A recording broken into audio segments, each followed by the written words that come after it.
Phulbani circuit house परिसर रे motorcycle पड़ी घटनार पर्दाफाश करिछि फुलबाणी पुलिस। 24 तारीख रे सर्किट हाउस फुलबाणी रे जो गाड़ी पड़ी घटना घटी थिला तार मुख्य अभियुक्त सुजीत बेहरा को आज टाउन पुलिस फुलबाणी गिरफ करिछि।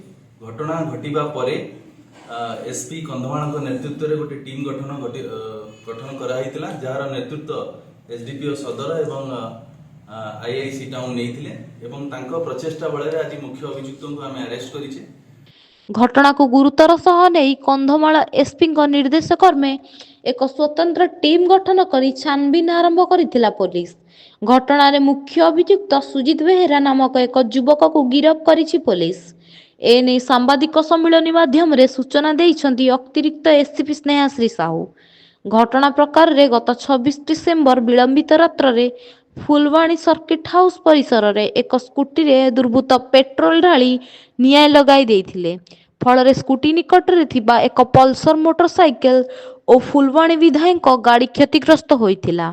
मुख्य अभियुक्त मां पूर्व फुलबाणी सर्किट हाउस रे कार्यरत थिले किंतु परवर्ती समय रे कोनोसी कारणरू तांको कार्यरू बाहर करि दिया जायथिला।